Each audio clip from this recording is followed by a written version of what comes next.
My husband has left me, and he doesn't want our child either. We had a huge fight a month ago, but I can't even remember what it was about. It was probably some trivial nonsense again, words escalating until we hurled the most venomous insults at each other, neither willing to give in or compromise. After I unleashed a hysterical tirade, he blurted out, "Don't think I don't know you've been in contact with Paul again. Is Richard his child?" "Richard is the son my husband and I had together, just a little over a year old."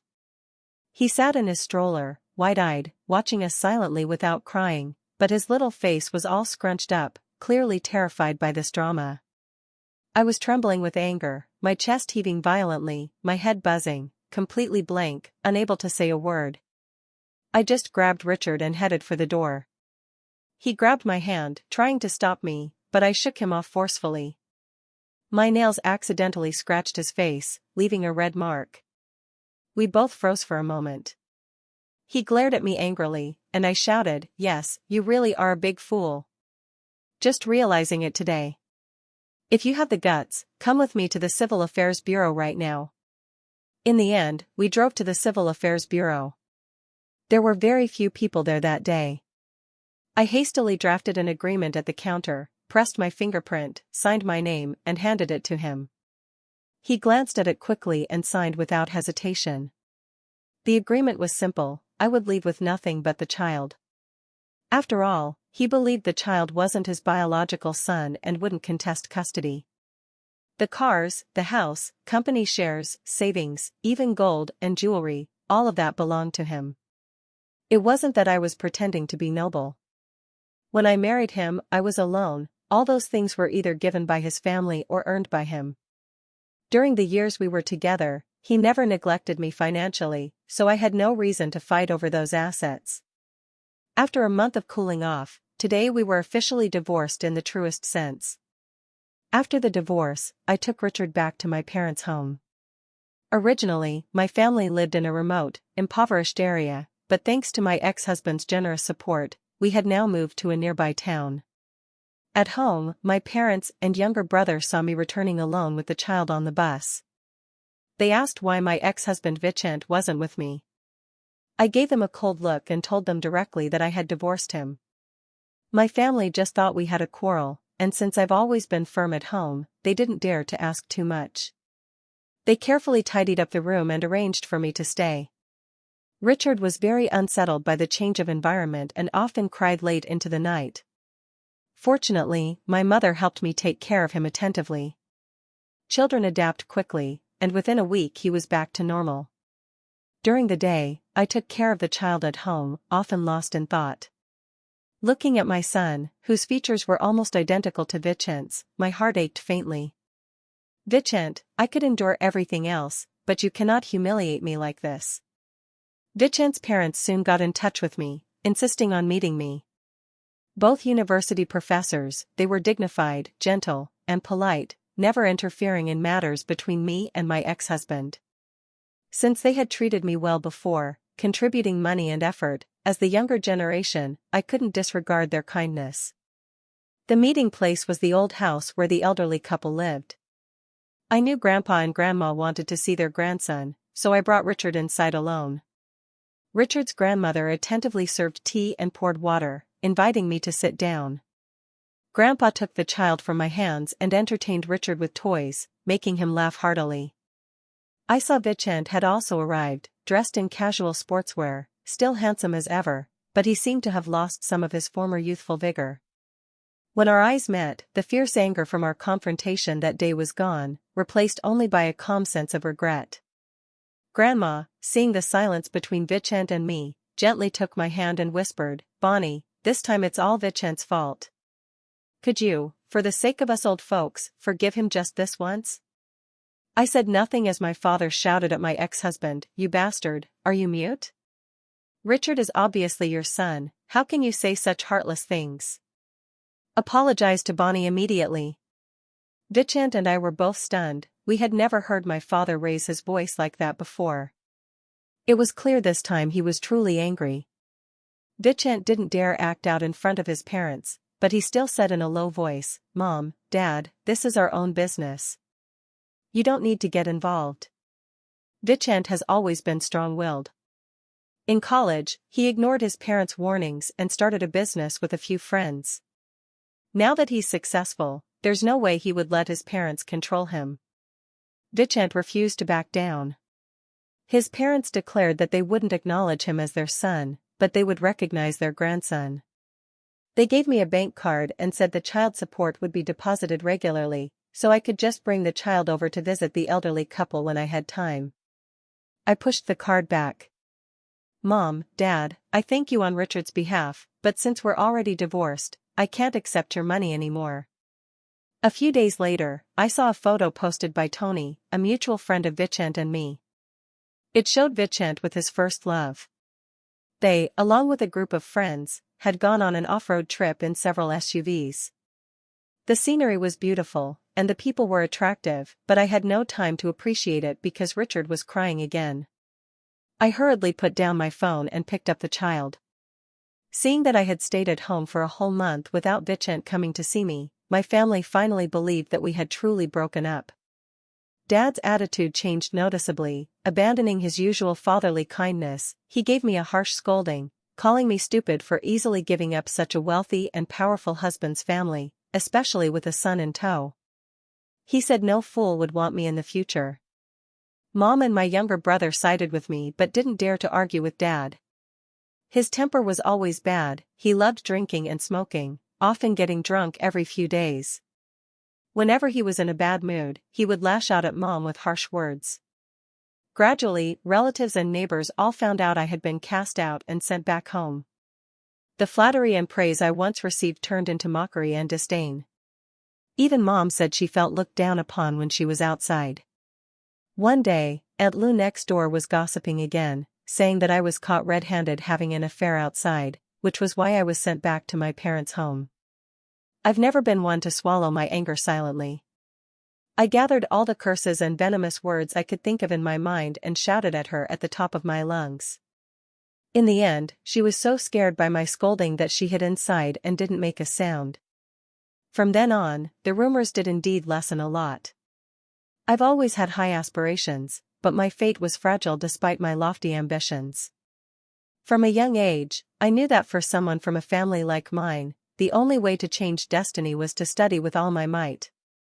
So I worked hard and focused single-mindedly, thinking about studying whether I was walking on the street or lying in bed. In the end, I achieved my goal and was admitted to the best university in the province. Everyone said I was a golden phoenix flying out of the countryside, stealing the spotlight in a village that rarely produced a university student in years. However, in the end, I never became some highly educated independent woman.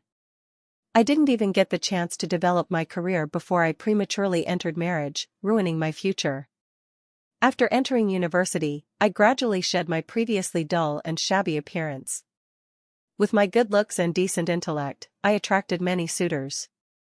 In my sophomore year, I met Vichant. He was outstanding in appearance, excellent in academics, refined and gentle, with exceptional popularity and character. No girl could refuse him, so I fell into the snare of love early on. On graduation day, Vichant proposed to me on campus. His vows were sincere and moving. I was so touched that tears streamed down my face. Smiling, I said, "I do," and amid the cheers of our friends, I reached out for him to place the ring on my finger. The wedding was grand, and it was only then that I clearly realized the vast difference between Vichant's family and mine. From a worldly perspective, it was obvious that I was reaching far above my station to be with him. Yet, his entire family showed no prejudice at all and joyfully welcomed me into their home. After the wedding, I found a well-paying job at a company, but within a few months, Vichant got me pregnant. The pregnancy was very difficult. I suffered from severe morning sickness, barely hanging on each day as if I were just barely alive. Both sets of parents and Vichant insisted that I quit my job and stay home to prepare for the baby. I was so weak that I had no choice but to agree. During my pregnancy, I was cared for with the utmost attention, but my mood grew worse and worse. The physical pain made me frown every day, and the emotional torment made life feel worse than death. My belly grew bigger, and Vichant came home later and later, until one day, Vichant's gaze started to avoid mine. he dodged my calls, and the constant ping of message alerts sounded, yet he didn't dare to check them in front of me. Once the seed of suspicion is planted, it takes root and sprouts. While he was showering, I secretly opened his phone and looked through the chat history. Nothing seemed unusual, and just as I thought I was overthinking, I noticed he had been frequently communicating with a certain phone number recently. I tried entering that number to search for a contact, and a photo of a woman by the seaside popped up. I knew who she was, his first love, Daisy. At that point, we finally erupted into the biggest argument we'd had in all these years. He explained that the woman was a representative sent by the client. I asked to see their chat history, but it had been wiped clean. He said it was that woman pestering him, and he was afraid I'd misunderstand if I saw it. Naturally, I didn't believe him. He swore to heaven that if he lied, he would be struck down by lightning and die a terrible death. Unfortunately, heaven did not strike him down. The result of this argument was Vicent, with red eyes, rushing me to the hospital to protect the pregnancy. From then on, things settled down between us. I no longer dared to joke about the baby. He took care of every little detail for me, and I relaxed and prepared for the birth. The atmosphere was peaceful, at least on the surface. Vicent's company was getting busier by the day, with his feet barely touching the ground. He took on many municipal projects and hired a lot of new staff. He couldn't personally handle everything anymore, so he hired a nanny to take care of me. On the day of the delivery, he hurried back from another province, nervously and tenderly holding my hand, saying, "Wife, you've worked hard." Mom. Mom, Richard could barely speak, and the first word he learned was Mom. He was very adorable, never shy around strangers, and rarely cried or fussed. My mother always said she had never seen such an easy child to take care of. But my father's attitude toward us grew worse and worse, never wearing a good expression all day, never holding his grandson, and constantly ordering my mother around to do this and that. In the past, I would send him some money every month for cigarettes and alcohol, but now I have no job, barely any savings, and a hungry baby to care for, so I stopped sending him that money. My father didn't have a steady job. From time to time, he would go out to do odd jobs. When he had nothing to do, he would eat and drink with his rowdy group of friends. That day, he got drunk again. My mother diligently and patiently took care of him, but he spoke to her disrespectfully. I told my mother to stop taking care of him. He then turned his anger on me, saying I brought him shame, that studying was useless, and that I was nothing but an unwanted slut. Before the divorce, no matter who he was angry with, he never dared to take it out on me. Even if I said or did something wrong, he would always smile and smooth things over. But times had changed. He finally unleashed all the resentment he had harbored against me over the years, saying whatever hurtful things came to mind, whatever filthy words he could think of. I looked at him coldly, took the child inside. If it weren't for the child, I might not have minded getting into a fight with him, but right now, I didn't want to bother with a drunkard. Yet, who would have thought, even if I don't provoke, others can still provoke me. Perhaps my indifferent, mocking gaze struck a nerve in his sensitive and fragile mind, because he recklessly lunged at me. A slap landed on my face before I could even react, and my mother was already standing in front of me. But my mother was no match for him. He kicked at her with both feet, and she screamed and burst into tears. I stepped forward to help, but he shoved me, and I fell onto the concrete floor, my head hitting the stone step at the doorway. My younger brother heard the noise and rushed out, grabbing him by the neck and throwing him to the ground. Pointing at his nose, he shouted, "If you dare mess up again, I won't recognize you as my father." I thought the matter would just blow over, but early the next morning, my dad gathered his brothers and sisters and stormed over, threatening to deal with us unfilial children. My mom stood at the front like a protective hen, shielding me and my brother, her grown chicks. My dad called us a bunch of ungrateful brats, kicked my mom aside, and threw 2 merciless punches at her face, as if she were not his wife but his sworn enemy. My dad ordered his brothers to beat up my brother. Outnumbered 4-2, my brother quickly lost ground, bleeding and pinned to the ground as fists and feet rained down on him relentlessly. His sister, my eldest aunt, a sturdy rural woman like a wall, stood in front of me. Strangely, she didn't dare lay a hand on me but only stopped me from rushing to save my mom and brother. No matter how much I shouted and struggled, I could only watch helplessly as my family was bullied. I felt a desperate isolation, my heart filled with anger and urgency, overwhelmed by grief, as if my insides were being torn apart. At that moment, Richard in the room also burst into tears. I was handcuffed by my aunt and couldn't move. My eyes were bloodshot as I shouted loudly, "If you have the guts, kill us all today. If you don't stop, I'll fight you to the death." Perhaps my voice was too fierce, they cursed and then stopped. Without hesitation, I called the police. Mom and my brother were taken to the hospital, and the rest of us were called to the police station for questioning. By chance, the officer questioning me was Tony. He looked clearly surprised to see me, and I felt both sad and embarrassed. He comforted me, telling me that everything would be properly resolved. He said, "Regarding you and Vicent, I feel sorry for you both. I don't know what happened between you, but maybe there's some misunderstanding." My heart was torn apart, but I forced myself to say it was nothing and begged him not to let Vicent find out about this. Later, I went to the hospital. The injury assessment didn't even qualify as a minor injury. I was only detained for a few days and paid some compensation to settle the matter. There was no going back home. I rented a place with my mother, younger brother, and Richard, and started sending out resumes to find a job. The early autumn wind was cold and rainy. I strode through the city of towering buildings in my high heels, feeling lost and lonely.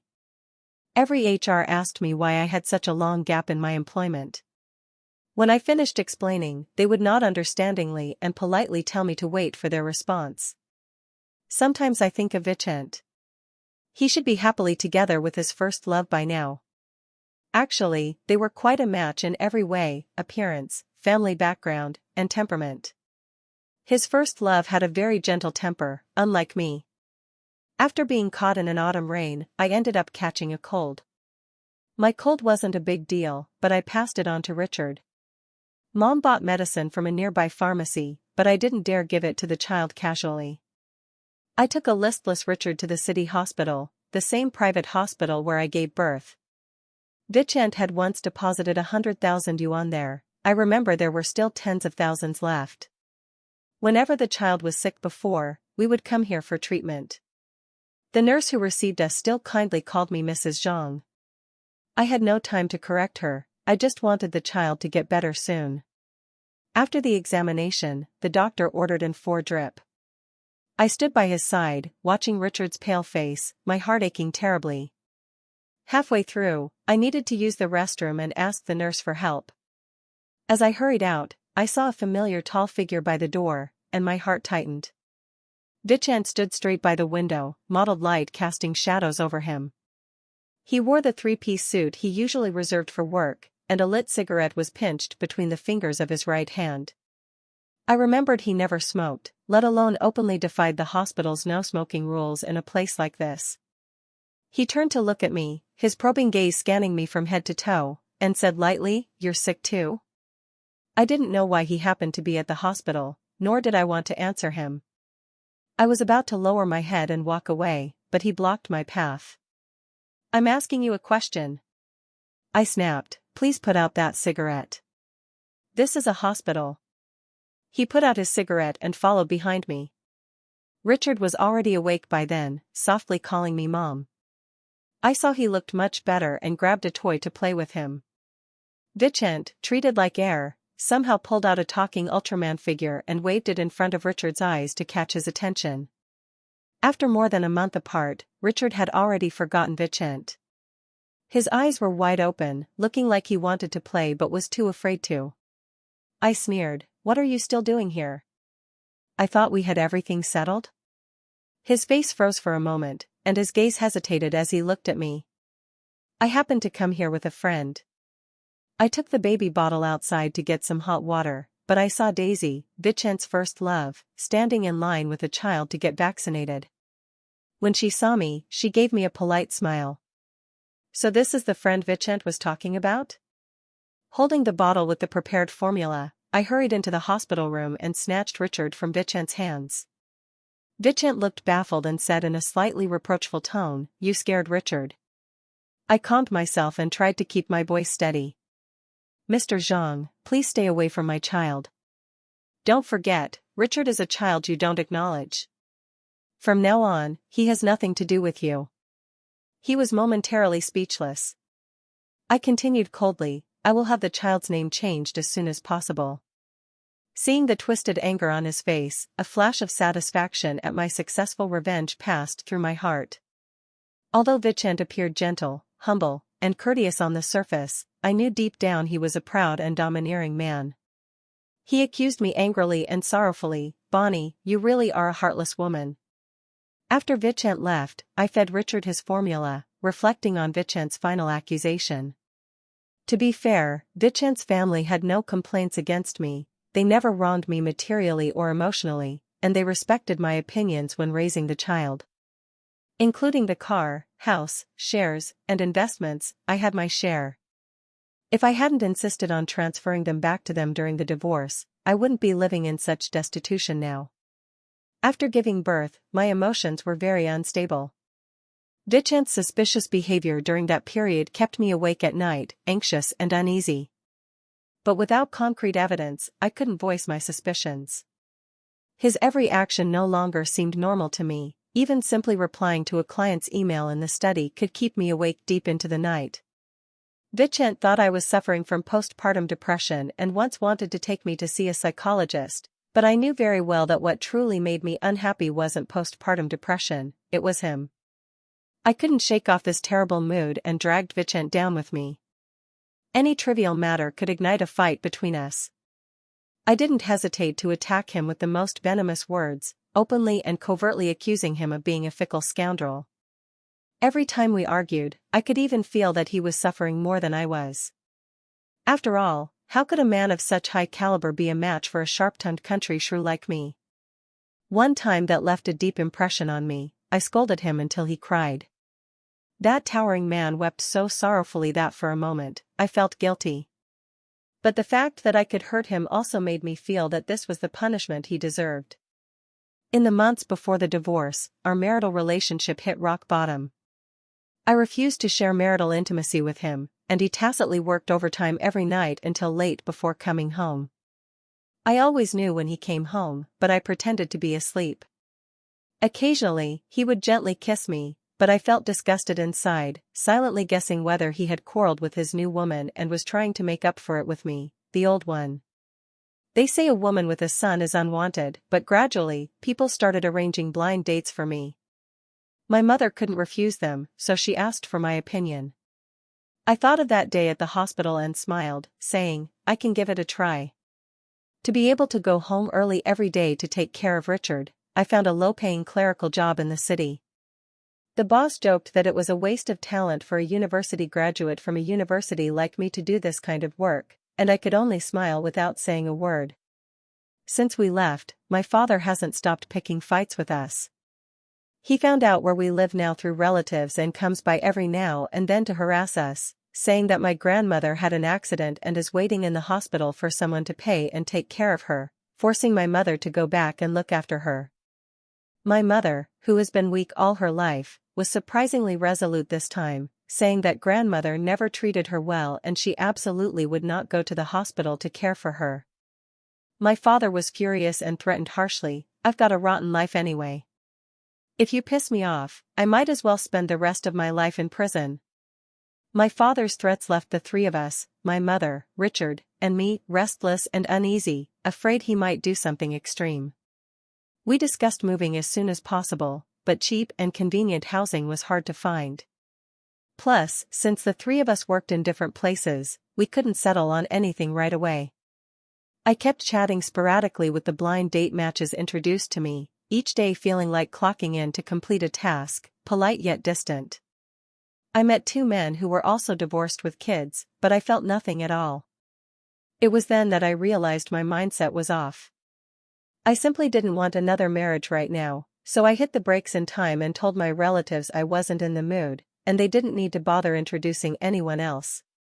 My relative said, "There's still one more you absolutely have to meet. This person has great qualities, never been married, handsome, tall, and has a good personality.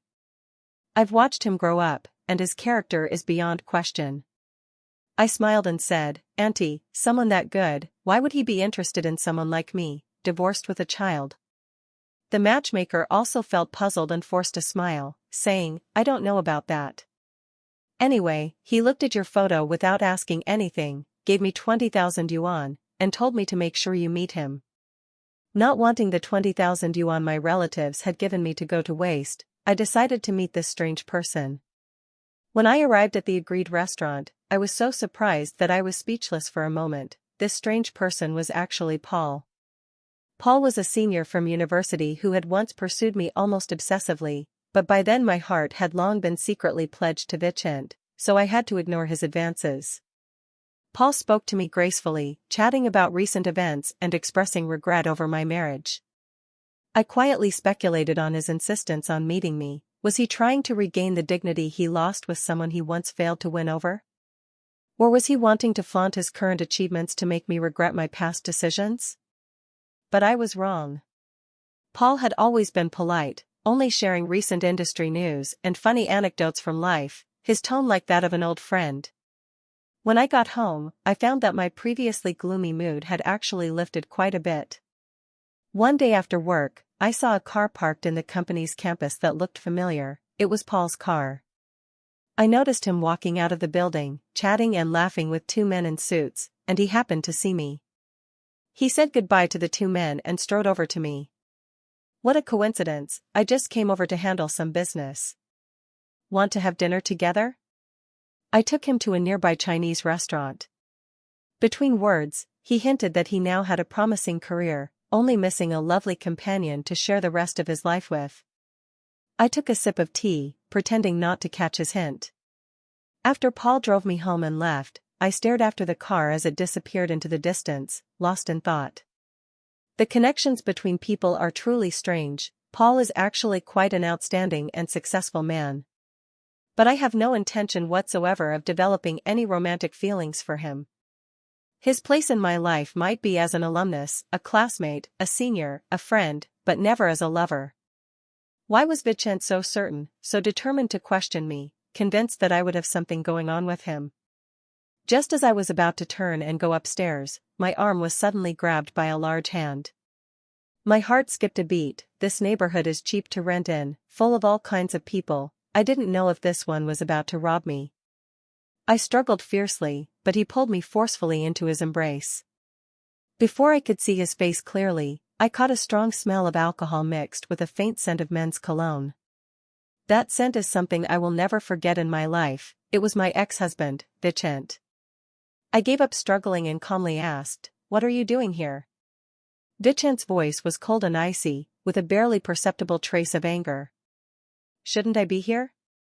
Interrupting your good times?" I pushed him away. "Vicent, you haven't forgotten we're already divorced, have you? What madness are you acting out now?" In the darkness, Vicent's face carried a mocking sneer. "Yeah, we're divorced. You rushed to divorce me just to be with him? After all these years waiting, he sure is deeply devoted to you." I sneered back, "Since you know it all, then don't be a nuisance here." Those words finally stung Vicent. He stretched out his long hand, pulling me into his arms again, while his other hand firmly held my head, forcefully covering my lips. Vicent was like a beast unleashed, wild and brutal, gradually ravaging my territory until I could barely breathe, and only then did he finally let go of me. As we both gasped for air, we heard my mom's voice, "Vicent? You too?" It turned out she had come downstairs to take out the trash and, seeing me tangled up with a man, thought I was being bullied. Vicent immediately reverted to his usual obedient son-in-law persona and politely greeted her with a mom. My mom had always liked Vicent and, out of respect for my feelings, had never pressed about our relationship. But running into us tonight, she simply invited him upstairs. Vicent frowned as he looked around the small two-room apartment we rented, furnished plainly, cramped. My mom made him a bowl of sour plum soup to sober up, hoping the three of us could calmly talk things through. Vincent brought toys for Richard, who usually goes to bed at 10, but tonight it was already 10:30 and he was still too excited to settle down.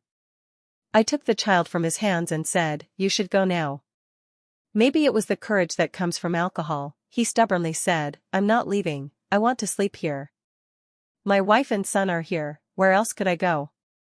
I laughed in frustration. "Vincent, don't tell me you regret this, there's no cure for regret in this world." He hogged the bed and wouldn't let go, and before long he fell asleep.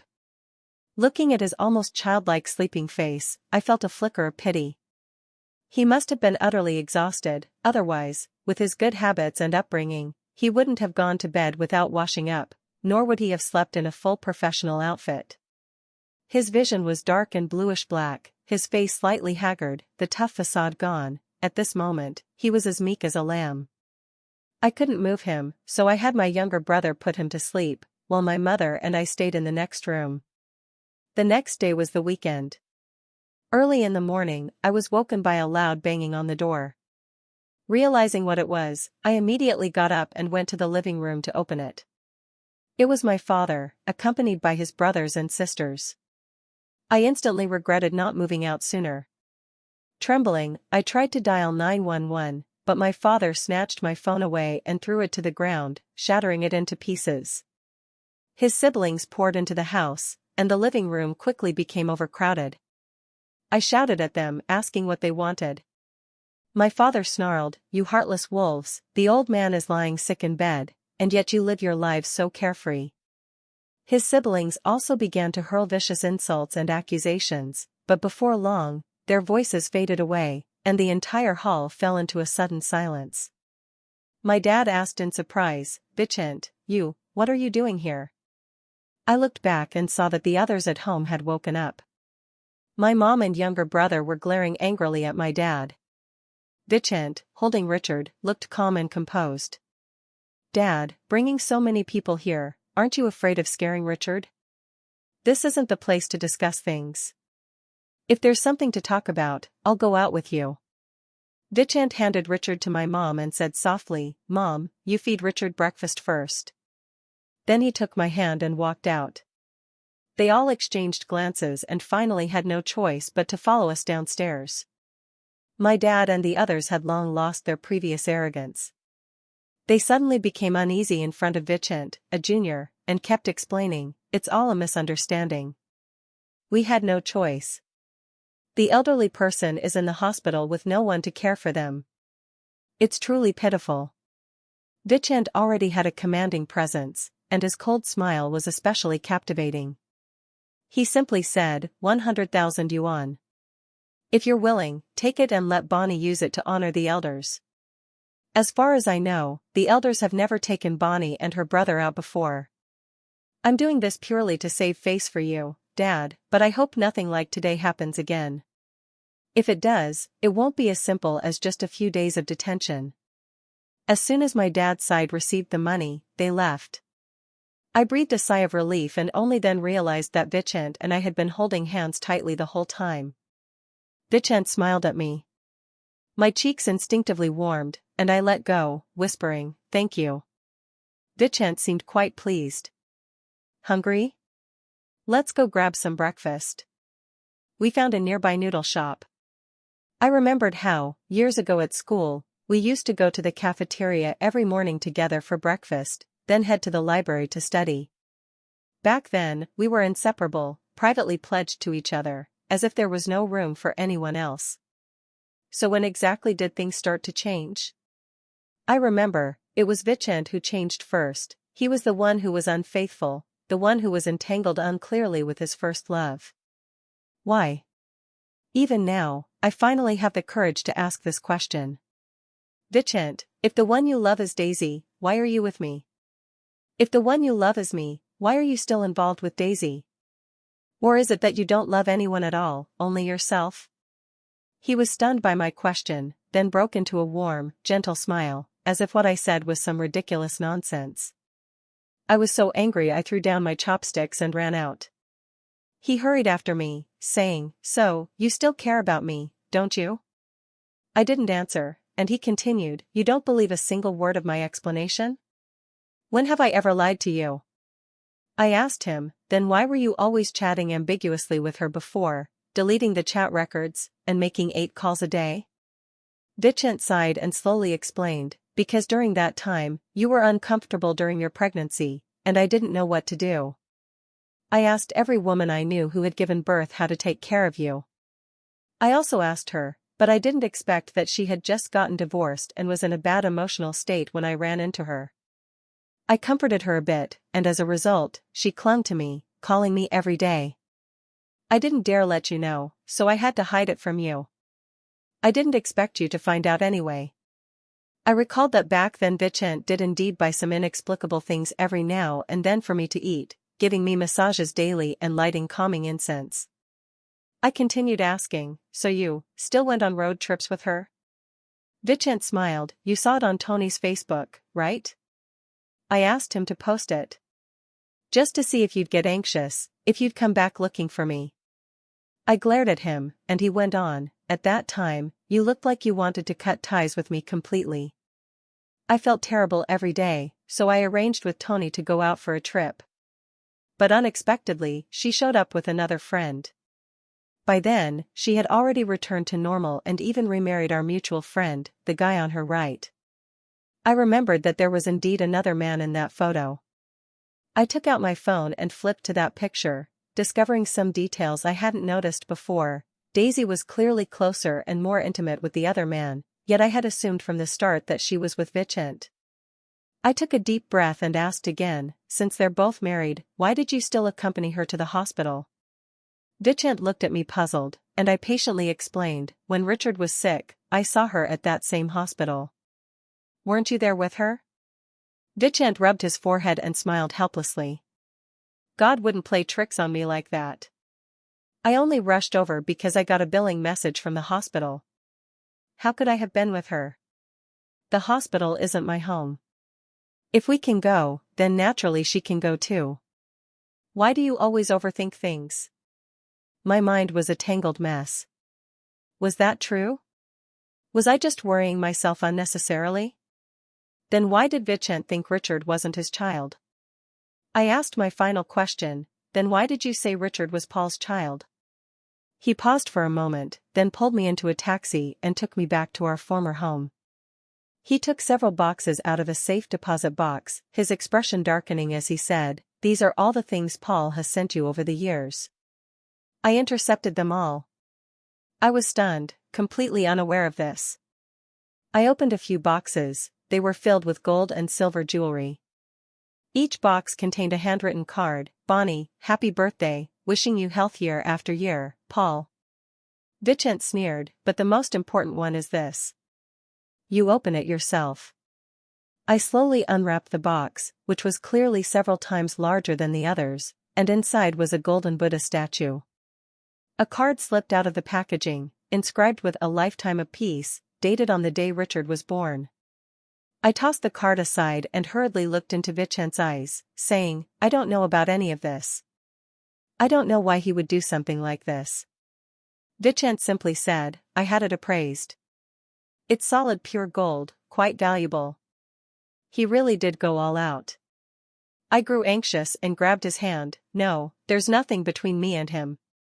Vincent's deep, dark eyes fixed on me. In those few months after we got married, did you see him? I struggled to recall, and finally managed to dredge up some vague memories.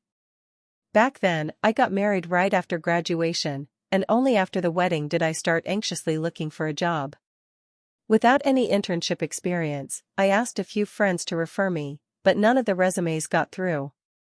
A friend suggested I try reaching out to Paul since we were in the same field. He had a wide network and a good reputation. So I contacted him, and sure enough, I succeeded. I treated him to a meal afterward, but that was as far as it went. At the time, I was worried Vincent might overthink things, so I never mentioned it to him, but he actually knew all along. Feeling a bit guilty, I explained the whole story to him. My voice caught as I spoke, and I emphasized again, Richard is our child. Between him and me, there really was nothing else. He sat down hard on the bed after listening, pulling me onto his lap. Of course I know Richard is our child. How could I not know my own seed? I snapped, then why did you say those things to me? Do you realize how hurtful those words are? Vichant chuckled softly. I regretted saying them right after, but I never apologized because I wanted to get back at you. I asked in disbelief, what right do you have to get back at me? He snorted, don't I have the right? You heartless woman, just think about how you treated me these past 2 years. This was the second time he called me heartless. How could I be heartless? That was slander. When things were good, you were great, but whenever there was a problem, you never wanted to talk to me properly or listen to my explanations. It was either angry words or cold violence from you. Every time we argue, you say the harshest things. I am only flesh and blood, I get tired, I feel pain. Do you know that every time we fight, the way you look at me is like you want to kill me? In an instant, my heart trembled, and I realized that whenever there's a dispute, I think of my mother. When I was little, my mother was beaten and scolded by my father, and my sister and I were powerless, only able to cry. When Vichant and I argue, I always fear falling into that same situation. Deep down, I'm always trying to make up for it, all I know is that I can't be as weak as my mother was. But Vichant is not like my father. He is so outstanding, gentle, and kind. He has never done anything to hurt me. How unfair this is to him, my boy, my lover, who has endured so many grievances. Vichant continued, agreeing to divorce you was me gambling that you would soften once. I thought you would, but you left so cleanly and decisively, giving up everything, including me. I went from hope to despair, yet you still didn't come back, and even went on blind dates with others. So I regret it, I shouldn't have let you go. If I had shown up a little later, would you really have been with someone else? Can't you, just this once, feel some pity for me? Tears blurred my vision as I leaned on his shoulder, sobbing uncontrollably, repeating over and over, it's my fault, it's my fault. Vichant's eyes glistened with tears as he gently kissed and caressed me, but then my phone rang, it was Paul. I wanted to hang up, but Vichant stopped me and decisively said, answer it, put it on speaker. Paul's voice came through the phone, light and cheerful, Bonnie, it's the weekend today, come out and play with the kids. I booked tickets to the aquarium. I said hoarsely, Paul, let's meet up, the cafe on Shuangfeng Road. Seeing Vichant and me together, Paul froze, standing still, his face looking somewhat dazed, but he quickly regained his composure and smiled as he greeted the two of us. I smiled and pushed the bag in my hand toward him. These gifts are too extravagant, we can't accept them. Don't send anything again. Vichant added sternly from the side, also, keep your improper thoughts to yourself. Paul looked at me deeply, sighed almost inaudibly, said, of course. Then he picked up his things and left. On Monday, Vichant and I went to the Civil Affairs Bureau to remarry. When his parents heard the news, they were overjoyed and insisted on throwing a big banquet, inviting a group of relatives and friends to our home to celebrate. I only brought my mother and my younger brother to the feast. Surrounded by relatives and friends, we kissed and drank the nuptial wine in front of everyone, then were both pushed into a room. Vichant, with his sharp brows and bright eyes, looked especially sexy in his slight drunkenness. He smiled at me and said, some of our friends have already had their third child, we need to catch up. I threw him onto the bed, biting his neck as I said, I'm going out to work, if we have 3 kids, you'll have to stay home and take care of them. His deep voice sounded again, so what? After remarrying, I quit my previous clerical job and started my own agency. Business was neither booming nor terrible, it was just enough to get by, making a modest profit. My mom continued to help take care of Richard. The child was getting more and more restless by the day. My mom lost 5 pounds in a month, and Vichant hired a nanny to assist. With Vichant around, my dad didn't dare cause trouble. Occasionally, Vichant would have me transfer 1,000 or 2 to my dad as living expenses, just to avoid misfortune by spending a little money. The chaotic days had temporarily passed. A year went by, and one day I was surprised to realize I hadn't argued with Vichant in a long time. So when he came to pick me up from work, I deliberately asked, is the new receptionist your company hired very pretty? He saw through my thoughts at a glance and played along. Here's a new little sister for you. As the older sister, you better treat her well from now on. I squeezed his waist hard, and he laughed. Today I'll take you to eat something delicious. I asked, just the two of us? He said, just the two of us. The sunset streamed through the car window, shining on our smiling faces. I felt there was no moment happier than this.